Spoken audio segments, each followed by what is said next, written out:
toujours violé ses danseuses, les séquestrer. Il a même violé les hommes. Même les hommes sont violés par Kofi. Ils ont beau n'être qu'une poignée, devant la cour d'appel de Versailles, c'est la guerre des mots et à qui hurlera le plus fort sa vérité. Kofi Olomide, c'est un problème qui date déjà, plus de 10 ans. Nous sommes venus attendre le verdict.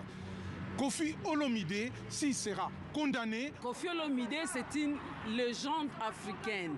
Kofi Olomide, il pèse en Afrique. C'est quelqu'un qui ne peut pas violer une femme. Kofi Olomide, lui, n'est pas là. Mais cela fait des années que l'affaire qui l'oppose à d'anciennes danseuses déchaîne les passions.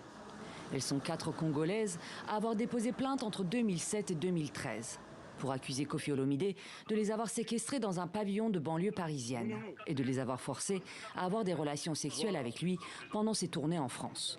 Ce lundi, le chanteur franco-congolais de 65 ans a été relaxé des chefs d'accusation d'agression sexuelle, mais condamné à 18 mois de prison avec sursis pour séquestration des plaignantes.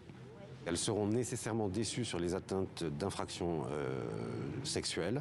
Ça, c'est clair, c'est une évidence, puisque c'était pour elles la chose la plus importante. En revanche, la séquestration était également retenue et la relaxe avait été prononcée en première instance. Et aujourd'hui, voir la condamnation tant de l'auteur principal, Kofi Olomide, que de ses 2 complices pour les faits de séquestration, bien évidemment, c'est une satisfaction pour les parties civiles.